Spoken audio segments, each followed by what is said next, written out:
Hey, Robert here. Will and I want to thank each and every one of you who listen and support the show. And if this is your first time catching us, please know that you can listen as always on Spotify and Apple Podcasts under Cinema 100, as well as catch our video show on YouTube under our parent company, Three Dots Media. Just click on that playlist, Cinema 100 Podcast, and there you have it. Finally, catch up on everything we have going on now and in the future on our Instagram and TikTok page under Cinema 100 Podcast. Ladies and gentlemen, this is Cinema 100, and keep watching movies. It's 1936, and Hollywood is sitting at the absolute peak of its studio power. The Great Depression still hangs over the country, but the movies are booming. Palace is filled every night with audiences looking for escape, glamour, and hope. The studio system runs with factory precision. MGM sells polish and prestige. Warner Brothers leans into grit and social realism. And directors, well, they're becoming stars in their own right. Sound is no longer a novelty. It's refined, confident, and shaping performance itself. But looming over all of it is still the production code, tightening its grip, quietly signaling the end of Hollywood's wild adolescence.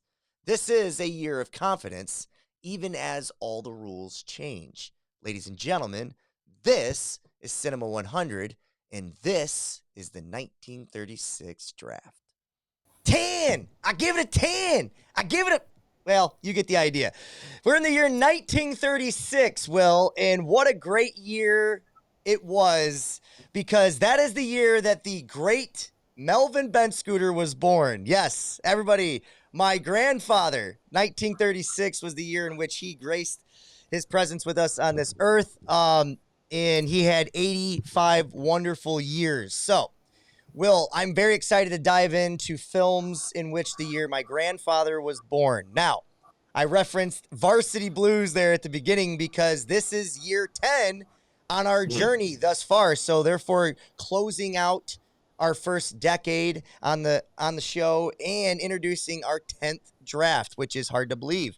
We've done 10 of these already. So, Will, just after scouring the internet, looking at every different article you could get your eyes on, tell me, how many movies did you recognize? Well, I guess you could cheat a little bit and say there's four, Okay. right? Because like Romeo and Juliet is one of the films that kind of came up in my radar here. I mean, obviously there's probably 12 of these throughout, cinematic history. After the Thin Man is a movie on my list. That's the sequel to the movie that we watched a couple And, years ago, and Thin Man. loved. And Yeah, that loved. We love we that movie. loved. And then Mr. D Goes to Town, very familiar for the Adam Sandler Lover in Me. And then obviously Modern Times, Charlie Chaplin classic that, if you wanted to be quick, we could probably get that one out of the way now. Yeah, I figured we'd get there. It's funny. I only knew two. I knew two Mm, because I knew Romeo and Juliet, but I didn't know this movie existed. Like, I know okay. Romeo and Juliet, what it is and where it exists. I didn't know this movie existed. I know who Shirley Temple is, but didn't know for Little Rich Girl or whatever the hell it's called. I Mm, I I did not know a lot of these movies, and I'm sitting here thinking to myself, like, I know 1939. I keep talking about this year. Wizard of Oz. It's all these movies, Casablanca, all these movies, or maybe it's not Casablanca, maybe it's Gone Gone with with the the Wind. Wind. Gone with the Wind. All these movies that are considered these like great classics that we're going to be talking about for the next 90 years on this show as kind of like the measuring stick. Um, and yet here we are just 3 years from that, Will, and I still only recognize two movies. And it makes you wonder how. I actually think it gives more credibility to the talking point that 1939 almost feels like it might feel like the year movies were born. You know what I Yeah. mean? Because maybe they just started getting everything right. You know what I mean? Yeah. Yeah. No, almost like a blast off or something like the cannonball, where Yeah. you know something built up to the cannonball being able to explode in the first place. Yeah. But the 1939 feels like it actually explodes. So Yeah. We're midair. We're mid flight. We're in maybe the descent. We're on our way down. We're getting ready to make that splash, but we don't know. Maybe we'll make the splash here. Maybe we'll find 1936 to be the greatest year in movies because that is our journey here, trying to figure yeah. that out. Um, you kind of alluded to it a little bit. and maybe it was in the last episode when we were talking the Oscars for 35, but you alluded to the idea that there is a lot of films that we can choose from this year. I personally, I wrote down four that I know for sure I will fight for, and hopefully we will watch, and I'm sure there will be crossover on your side as well, at least for, I would say, 3 of the 4. Yeah. With that being said, I think this is going to be one of those episodes where we just really talk about what direction do we want to go in, and kind of how do we want to flush out and round out our 8 movies that we're going to draft this year. So before we get there, let's talk 1936 and just kind of reset the table for where we're at. Hollywood is in the midst of Hays Code. That's well on its way. We're now 2 years into that. We have a president, FDR, who's been reelected, Will, within a landslide. I think he won something like 47 or 48 of the states, 50 states. He's getting the country kind of coming back from the Great Depression, trying to get them back into the New Deal and all the things that come with that. We're still a little shy from that second Great World War that's coming up, but we're definitely Hitler's here. Right? Hitler's here, and we just had this great Owens, Trek star, Jesse Owens, in Berlin, Germany, and things of that nature. So, Will, when we talk 1936, before I get into some of the anecdotes and set the table for real, what do you know about this year? Yeah, I mean, the only thing really that came to mind was the Berlin Olympics. I know that we're real close to that first. Well, there's already proxy wars being fought in, Africa and stuff like that. But my first thought is always going to be that the Second World War is coming. So what are the implications of that? What are the what's going to happen in the lead up to that that we can kind of put a pin in these films that we're watching? Are we going to start seeing movies that are about fascism? Are we going to start seeing movies that border on propaganda? Or are we going to run into stuff that's outright propaganda? Not sure. But 1936, I'm thinking of that time because really we're not that far away from the rest of the world being in war. It's really us that lags behind there. So just curious to see if there's any difference between that international and the national kind of whether or not they're out in front on some of this stuff, because Hollywood's usually leading the way. So that's kind of where I'm at right now. Yeah, that's interesting. I also wonder, because I think what we should do is we should start kind of keeping an eye on each United States and Hollywood and then what the rest of the world is doing here, and see who's brave enough to get there first. You know what I mean? Because as much as we're an innovator, sometimes we're so caught up in our own shit that we don't really acknowledge the rest of the world at times, right? Which might be why we get into this world war so late as it is. And there's geopolitics there. I don't want to oversimplify it on Cinema 100. Please do not start emailing me and telling me, Robert, you don't understand the scope of the world, because I would respond, you're right, I don't. But I'm trying to, and I want to make sure that that's clear. But I do think, when you look at the lens of like the Great Depression and who got there first, like who's making movies steadily about this topic first? Is it international? Well, we just watched a film from a Japanese director, Ozu, where the Great Depression impacted Japan in that particular family's life in that movie, and in Tokyo. And we've seen some movies, the one specifically, Wild Boys on the Run, where the Depression impacted them. So we've got these two, and now Wild Boys on the Run was a couple years prior, but that doesn't mean that they weren't making these films internationally. So you're right. When we start talking about the Great World War, the Great World War here, World War II, I just wonder who's going to start making these moves first, and what's worthy of being mentioned in like the greater scope of like great films. You know what I mean? Yeah. Yep, so, absolutely. Yeah, where's the All Quiet on Western Front version of World War II? We'll get there. So, Will, let me kind of set some things. I already kind of talked about Roosevelt and his landslide victory a little bit. I want to talk about the first sit-down strike in 1936. Auto workers in Flint, Michigan. We know this state well. We're born and raised here. Staged a massive sit-down strike against General Motors refusing to leave the factory. This was one of the most significant labor actions in American history because it led to the recognition of the United Auto Workers. So at things as we know it today, every other year or every 5 years, whatever it is, every 3 years maybe they come to a new collective bargaining agreement or some type of deal that needs to be made because UAW is still alive and strong. I thought that was interesting. Mentioned Yeah. Jesse Owens at the Olympics. That's huge on so many fronts. The racial barriers, things of that nature. Dust Bowl, we've mentioned a few times. I want to talk about this one, though. The rise of popular culture, Will. Mm. All right. Life magazine was first published in the year 1936, revolutionizing photojournalism with its bold use of photography to tell stories. Big band swing music was dominating radios and dance halls. Benny Goodman, the king of swing, yada, yada. But Life magazine really allowed people to get caught up in a more direct place on what was happening in pop culture. So, Will, I want to talk about pop culture. This is going to be our one big question or our one big theme for this episode. Okay. Okay. So let's go down as many avenues here as we can. Okay. Pop culture. What is that? Those two words together. How would you define that? What is it to you? I mean, what's most popular and who's organizing around it, right? Okay. A lot of times when we think of pop culture, I'm thinking of the youth.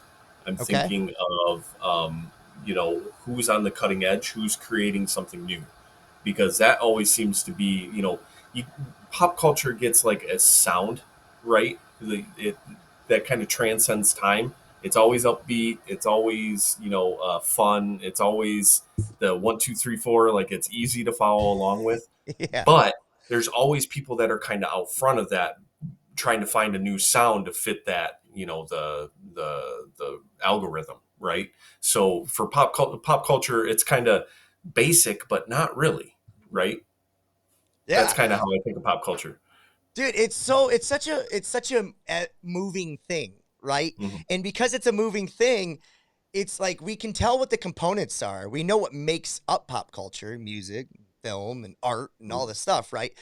But like trying to pinpoint the moment something stops being pop culture, you know Yeah. what I mean? And where that transition is very difficult. And we find it fascinating so much so that there are, I love the 80s, the 90s. Remember those TV shows? There are debates had on podcasts and all of these things. I just find pop culture to be fascinating. And what I love about it is that when I was going to Bowling Green, Bowling Green allowed you to major in pop culture. At one point in time, before I changed it, I was minoring in pop Mhm. culture. And it was the only university in the world where you could do this in Mhm. pop culture. And it was just fascinating because it's like, well, what kind of job would you get from this? You know what Yeah. I mean? So I kind of changed it, but like, man, did I love those classes. The Yeah. history of film, the history of music, breaking down where music started and, in the African tribes and then slavery and then worked your way up through all of the different sounds in which we know rock and roll and all that stuff to be. I just, I just think pop culture is very vague, but it can be very specific too. So I'm going to ask this question now. Is it possible that pop culture is more than just popular to the mainstream youth? Mm. Is it possible that each generation is kind of carrying their own version of pop culture at the same time, and those worlds might not ever mix? Oh, well, absolutely.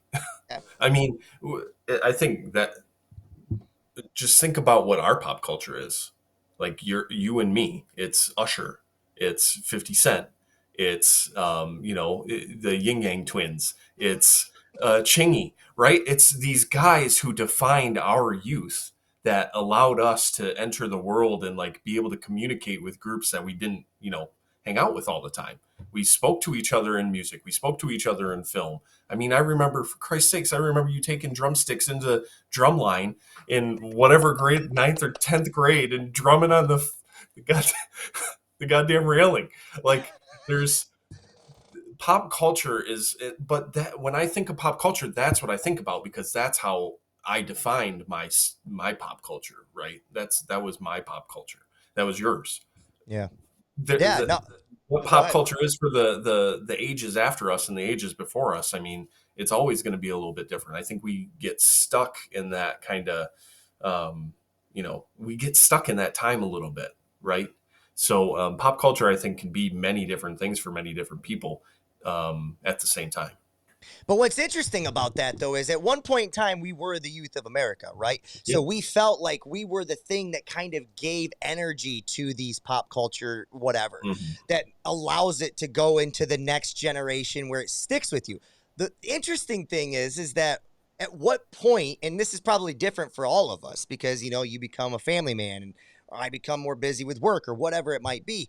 But you don't really know that moment where things go from everything being new pop culture, like, oh, Mhm. I'm listening to 50, I'm listening to Chingy, I'm listening to Used, I'm listening to Code and Camera, Blink 182. I'm in this group over here. I'm in this group over here. And otherwise, Robert wouldn't be talking to the Kenny Sledges of the world or to the Mike Mikes of the world.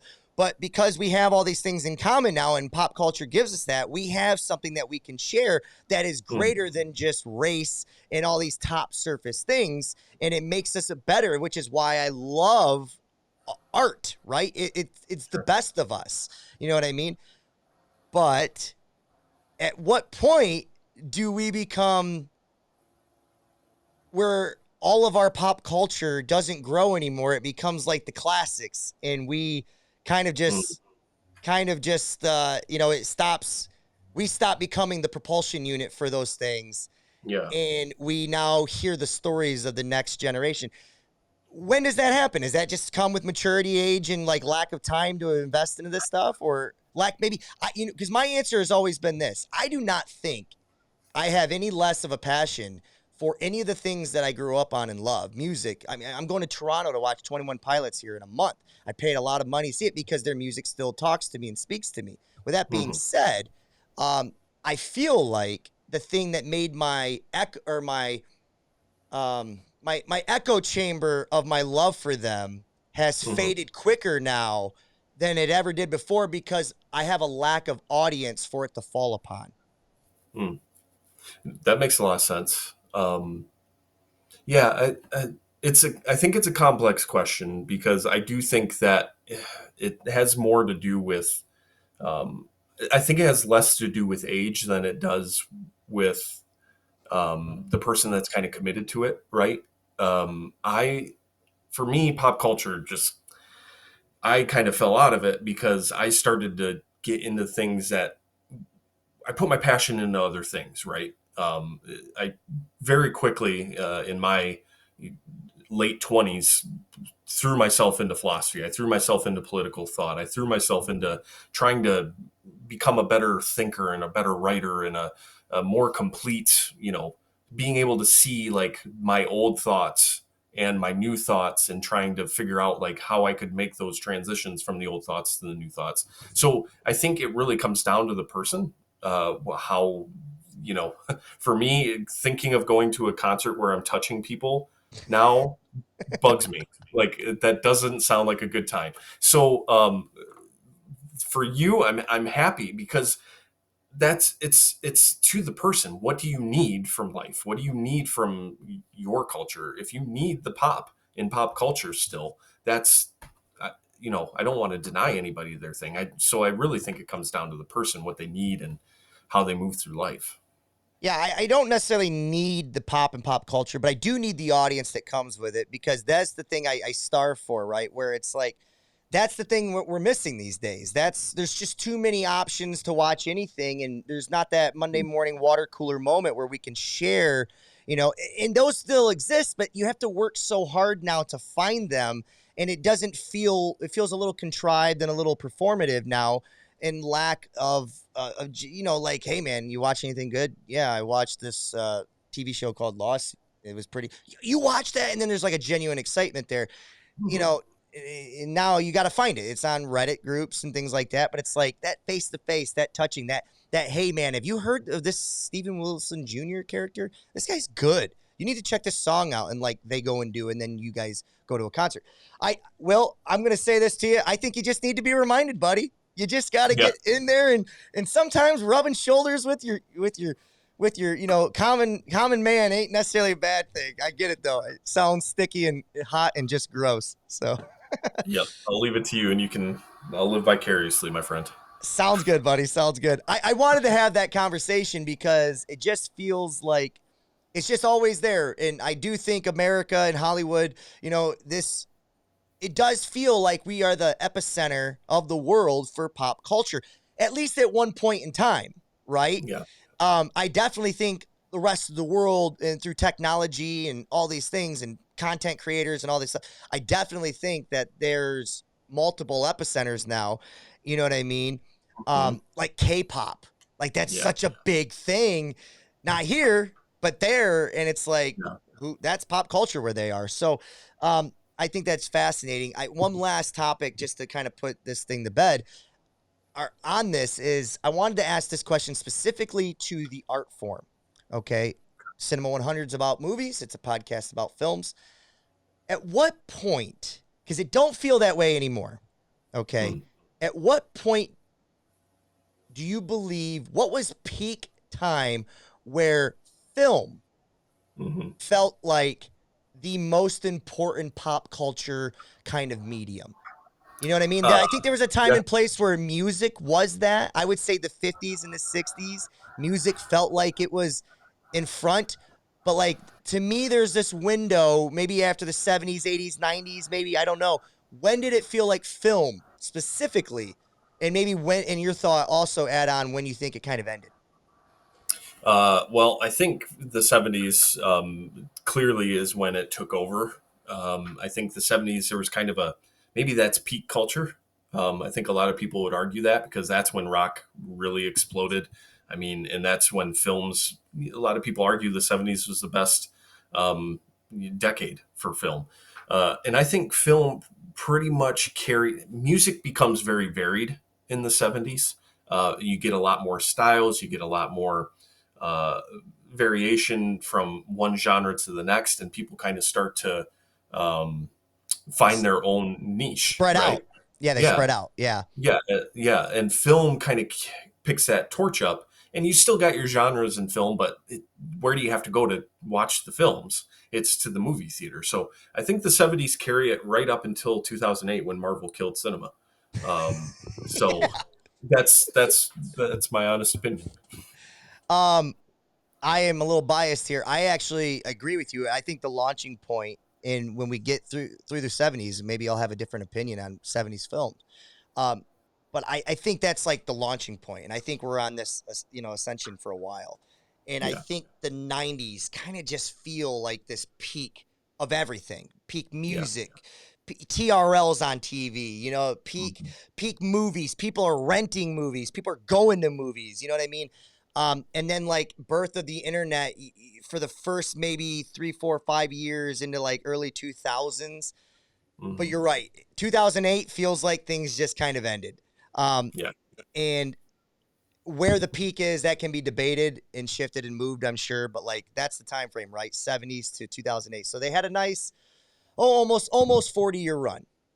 hmm yeah. And there's still minor lifts, and if it's the stock market, it's been on the rise the last year or so. I think it's been doing a lot of great films last couple of years. But Yeah. I mean, as soon as Iron Man came out and films became events rather than a good place to spend your Friday night.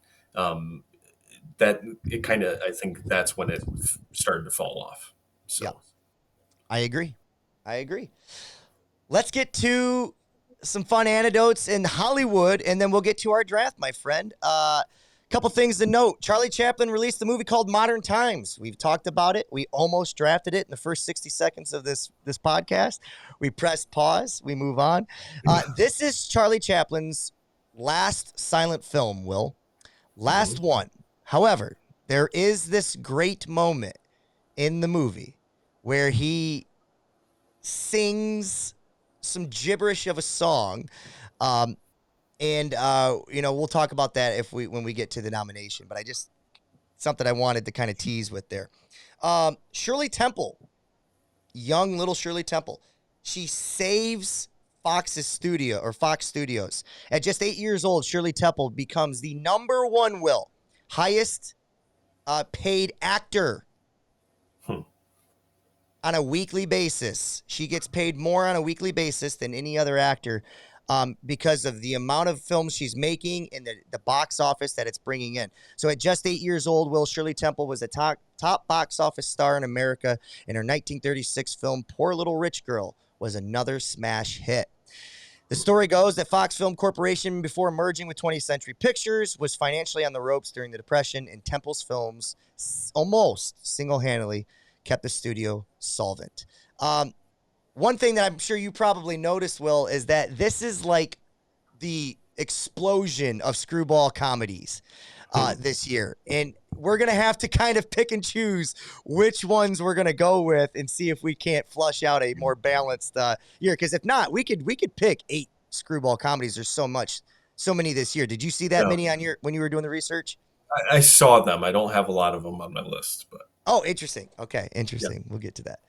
Walt Disney is furiously and feverishly in the production studio in 1936, trying to get the world ready for his first feature animation that will come out, Will, in 1937. Do you know which one it was?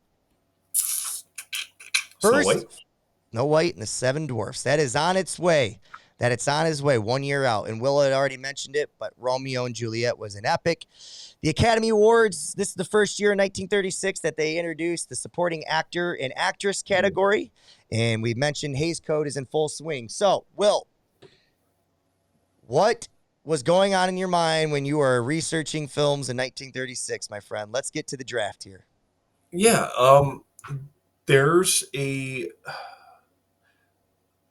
I was surprised by how many of the films that are nominated and win awards this year that actually look good. Okay. I've got a lot of movies on my list that, as far as the Academy Awards go, I really think would be worth watching. So I was surprised that, in the previous few years, it's kind of been like, I'm not so sure that Best Picture winner is something that's really the type of movie that we're looking for. But here it felt like there was a lot of nominations and a lot of wins where the film actually sounds like it might be worth watching. So that was kind of my first thought. My second was Letterboxd is not very kind to this year. There's not a lot of films I found that I was very interested in watching that were even above a 3.5. So I thought that was kind of interesting dichotomy there.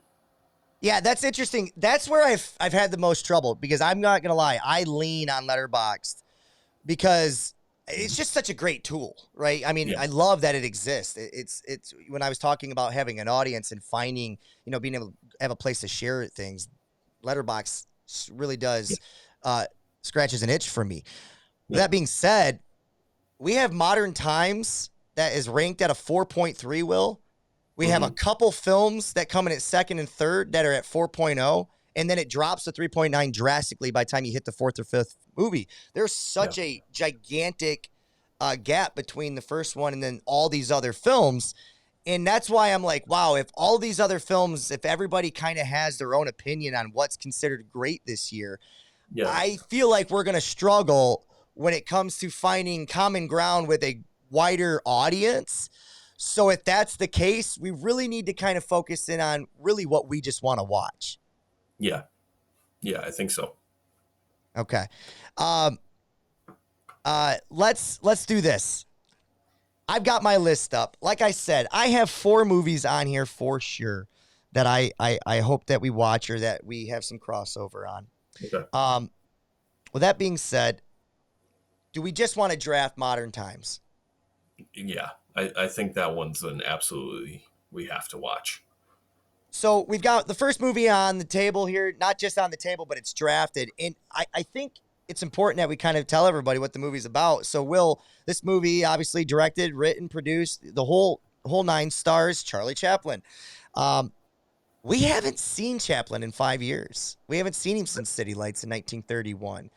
We've had two movies from um, the Marx Brothers since that Mm-hmm. time. We've got introduced to William Powell and the Thin Man. We're going to be talking about the Thin Man here again, and whether or not we want to go the sequel route, and whether or not it holds up to our idea of the first one.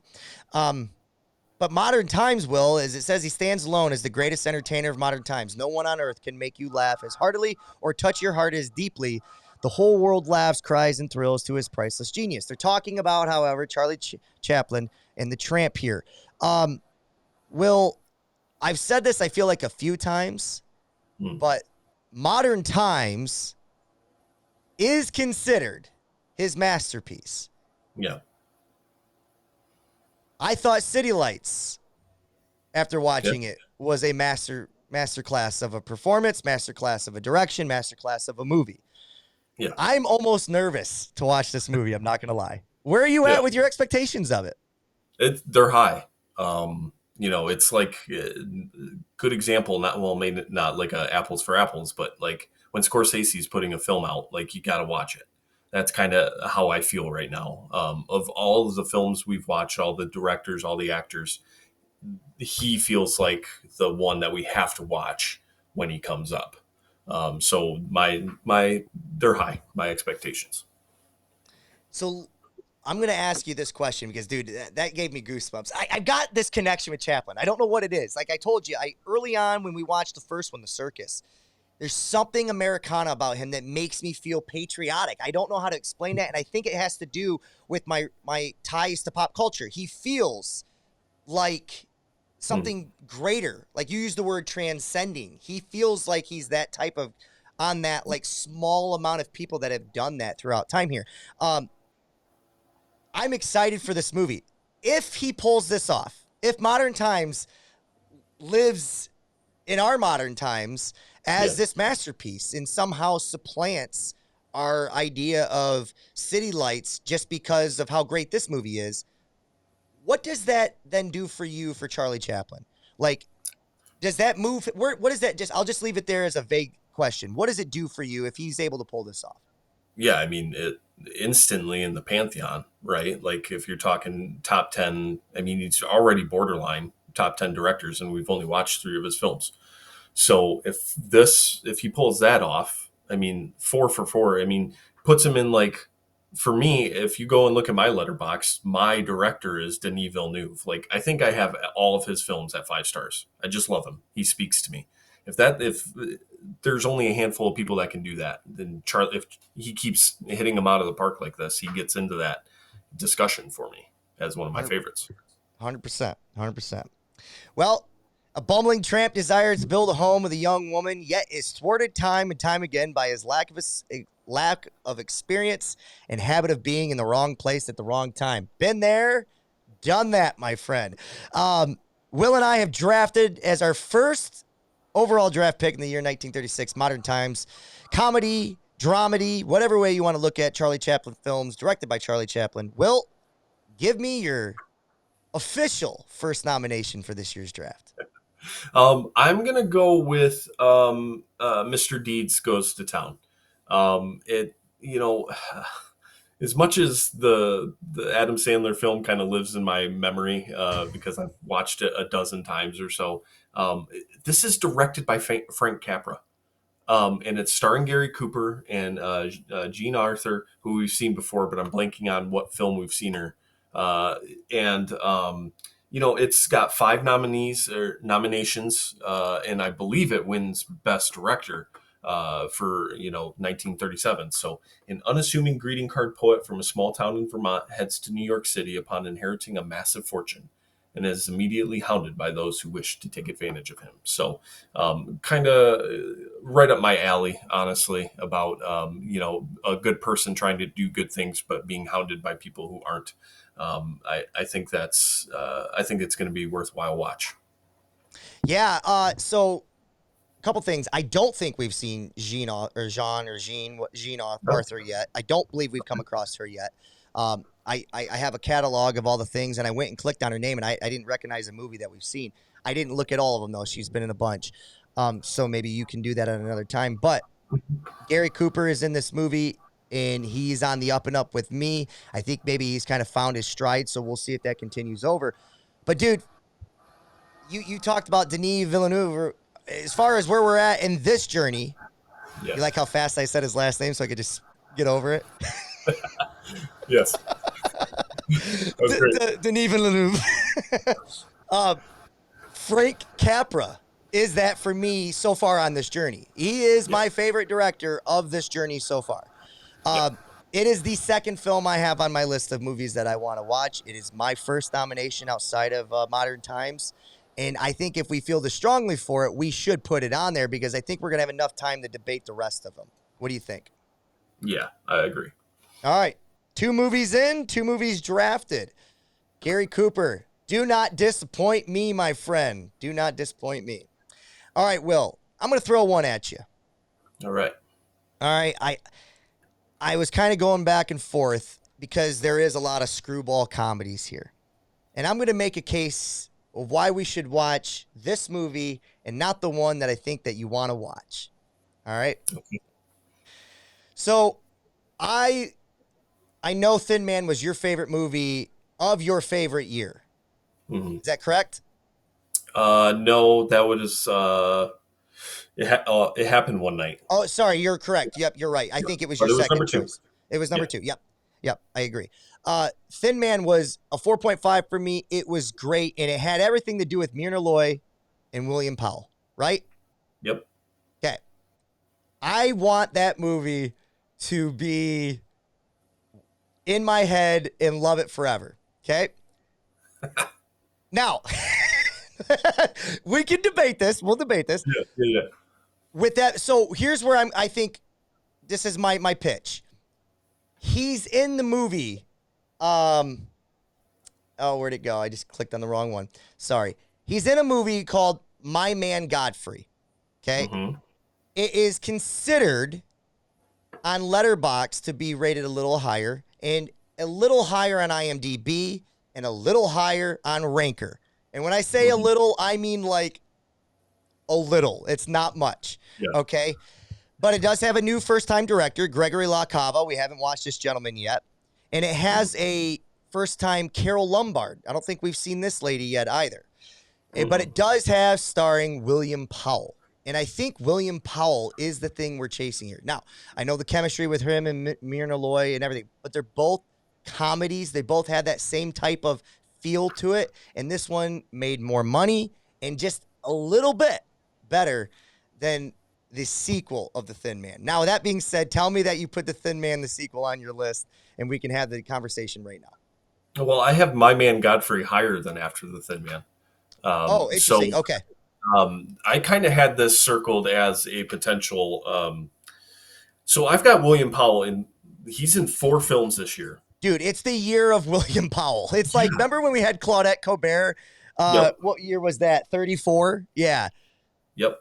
36 is his year. Yeah, and he's in a movie called Libeled Lady that is nominated for Best Picture. He's in another film with Myrna Loy called The Great Ziegfeld. Don't want to watch that one. I'm being honest. It's 185 minutes. I can't. I just can't. It's the top boxing gross of the year. Mm-hmm. It made like 3 million. But I'm with you. Not necessarily the time that's turning me away from it. It's the content and the time. I'm with you.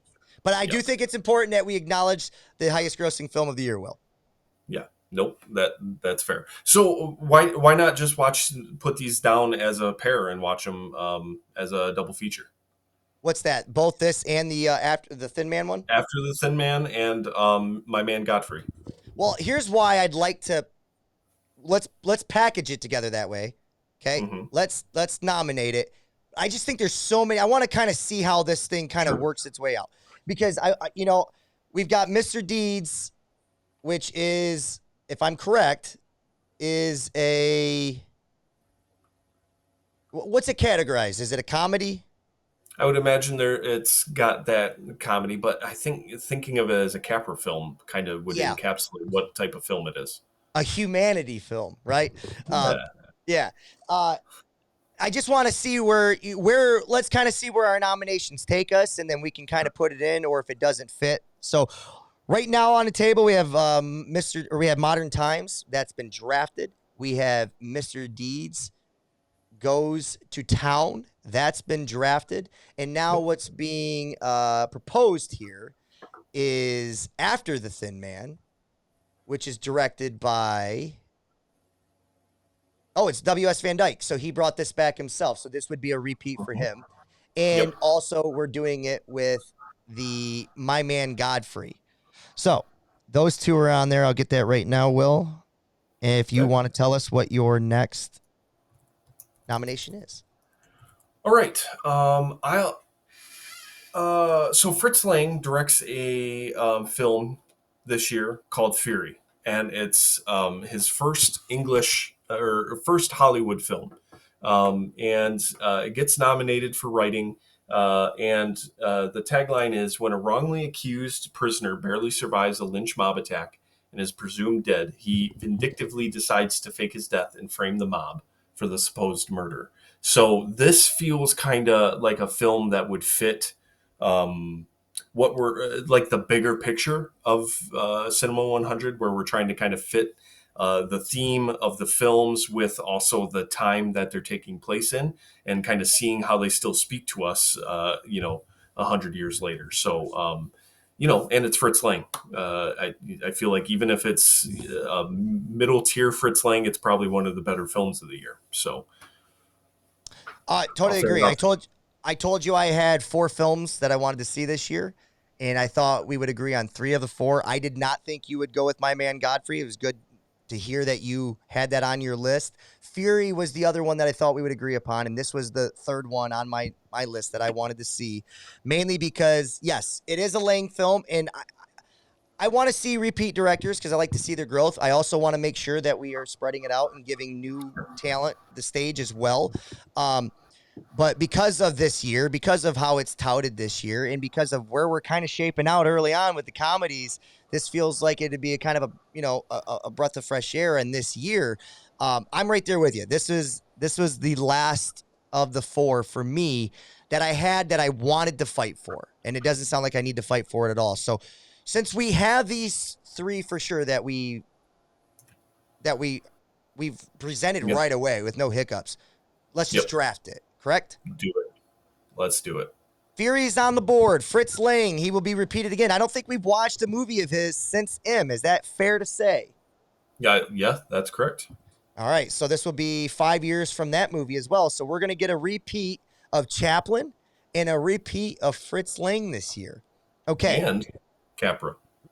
and Capra, you're right. You're absolutely right. It's been a couple years since we've talked about him. So we have those 3 movies on the board. Now we got room for 5 more, Will. This is where I look at these movies here, and I feel like how many more do you have that aren't just like, okay, like you felt like I felt about those 4? How many more do you have that you feel tight about? Really, none. Okay. All of these are kind of in my. If we watch them, great. If we don't, I think we'll live. Okay. So right now, the way I see it, Modern Times, Charlie Chaplin, that's a repeat director. Mr. Deeds, that's a repeat director. Correct? Hmm. Yes. That's Capra, yes. Fury, that's Fritz Lang. That's a repeat director. So 3 of our 4 films are already repeat directors, and we don't have a 4th film. We have it. We have W.S. Van Dyke, and then we have, I think it was Clara something. So I would like to, with our next nomination, let's find a new director of a film that we Okay. are interested in, just for the next one. Okay. What do you have for Um, me? Anything? well, sure. I've got a film that stars a little guy named Humphrey Bogart, called the Petrified Forest. Petrified Forest. Yeah, directed by Archie Mayo. I don't think we've run into him yet. It also stars Bette Davis, and description is a waitress and a hobo and a bank robber get mixed up in a lonely diner in the desert. Just kind of sounds like a one place, one location type of film that could be a lot of fun. Those type of films can be, a blast. They can also get a little tedious sometimes, but just one that was on my radar. So this is Betty Davis. This is the Betty Davis. Okay. And I had to look that up because I wasn't sure, because it is pronounced Bette Davis, but I know they called her Bette Davis and they called her Betty Davis. And I just want to make sure they're the same person. So that's the name that, whether or not you know who it is, you know where King Kong is, you know what the scene that came from that. Yeah. We know Betty Davis, right? Are you sure? Are you sure it's the same actress? According to Google here, it says Ruth Elizabeth Davis. Yes, Bette Davis and Betty Davis refer to the same person. So. Okay. While she was nicknamed Betty as a child, she later changed her name, spelling on her first name to Bet, an homage to the character Bet Fisher from Honore de Balzac novel, whatever. So this is this is not the Betty Davis from Golden Girls. This is Bette Davis. There's two actresses that have the similar names. Oh, you're right, because that would have made her 120 when she died in. No, okay. People killed Betty Davis when they announced her 100th birthday, but the different actress. I was also caught up on this too. She is also a well-known actress through the 40s and 50s. Hey, no. Well. You're thinking of Betty White. Oh, this is Betty Davis. Yeah, we're back. Okay. We're back to. Got my Betty's mixed up.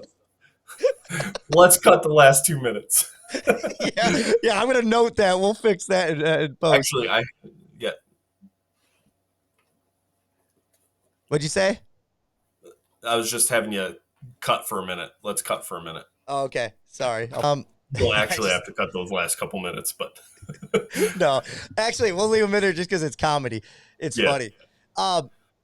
Okay. So Will just took his dog for a walk. We're back here. We've got our Bettys all straightened out, and we're ready to continue on here. So Will was putting Petrified Forest on the table here.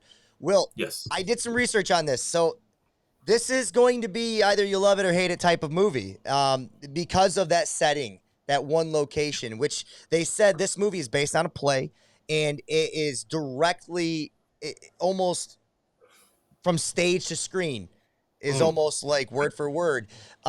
But it does have favorable ratings. It does have a great cast. And like we have here, this first time director. So I'm okay with just let's draft it. Let's not overthink it. Let's draft it. Let's put it on there because it gives us that second director. And now it gives us a chance to kind of play around with whether or not we want to repeat here, whatnot. I did want to ask this question before I give my next nomination of a film. Sure. Where are we at with Shirley Temple? And the reason I ask this, Will, is I know we don't want to watch a Shirley Temple film. Yeah. Okay. Sometimes I feel like, though, maybe we should be watching things that we don't necessarily want to watch because at one point in time, Shirley Temple she saved a studio, according to what we read earlier. She's 8 years old. She's the highest grossing actor or the highest top paid actor of the year. Like that's Gary Cooper's 10 on this list. Clark Gable's 2. So that's fascinating stuff. Like what's your thoughts? Should we watch one, whether it's this year or another year, Shirley Temple? She has a long career. Yeah. What do you think? I understand where you're coming from, and I think I would be okay with giving it a shot. I think it also fits the theme we were talking about with pop culture because obviously she's a phenomenon if she's worth being the top paid actor in this, this year. So it might be a good time to give her a shot and see what she's got. Yeah, because I know we're going to start getting to a place where it just feels like this year, if ever there was a year, you know what I mean?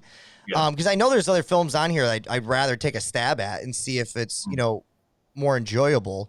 With all that being said, I can't find her film on Letterboxd. Uh-oh. Well, that's a sign. That could very well. I don't have her on my list. So I had her on the list only for her. The name of the mm, film I cannot find. It's like here. Let me. This has not been the greatest 4 minutes of podcasting by us, but it's a here it is. Poor Little Rich Girl. I'm just gonna look it up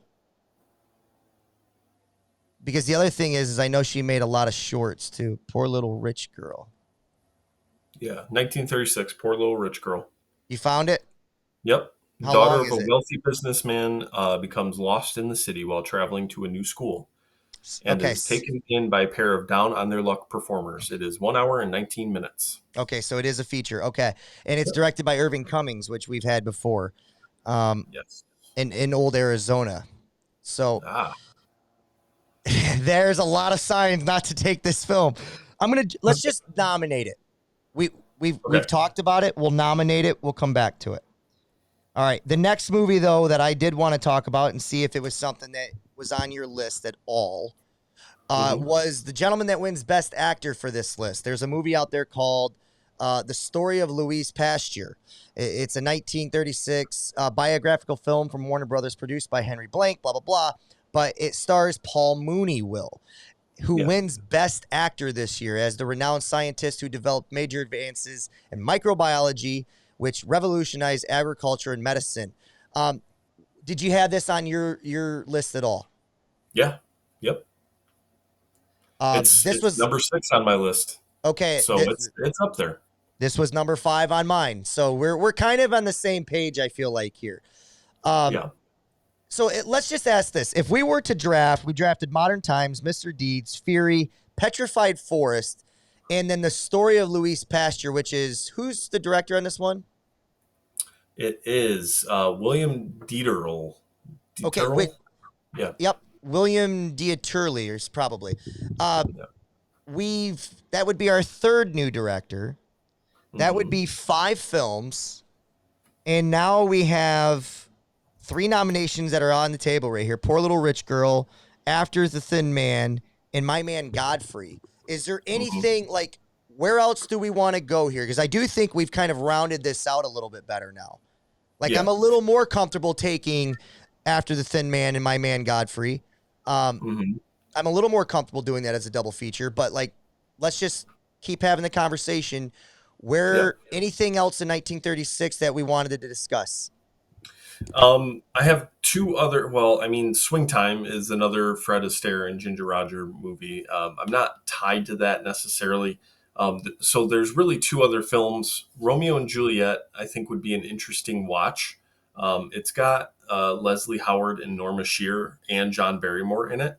All three actors that we've seen before and liked a lot. So at least Norma Shear and John Barrymore. And then, I mean, we don't need a description for that. I think we all know what Romeo and Juliet is. But the other one I have on my list that I think would be a good watch is a movie called The Crimes of Monsieur Lang. So it's directed by a French director called Jean Renoir, who's a pretty popular French director. And I don't know any of the people that stars Rene Lefebvre and Florel. But the boss of a publishing company is a womanizer and a jerk. But what would happen if he suddenly disappeared? Is the tagline. And I'm just kind of curious about this because it kind of fits. One of the descriptions on IMDb talks about fascism and socialism in France in 1930. So it's kind of a big topic. It's something that was just on my radar. It's on the Criterion channel, which tells you that it's respected. So I just thought I'd throw that one out there too. Yeah, it's got a rating of 3.7. It is a French film, obviously, Mhm. as you have alluded to. Um, and it does the tagline at the end here is what then made Lang a killer. So it's all about trying to figure out. They're not hiding. They're not bearing a lead here. They're telling you exactly what happens in this movie, and it's more Mhm. about the why of it and whether or not it's justified or not. So, um, as far as a plot goes, or a tagline or whatever, I mean, I'm sold. Like, I like it. You don't have to twist my arm on it. We're just gonna have to have the tough conversations now, though. Hmm. Which is, we have 5 films drafted. We have now 4 on the docket, and you said that you had potentially one more. The only other one that I had, Will, was a movie called Dodsworth, Okay. directed by William Wyler. And here's a picture that was marked for greatness before it was ever screened.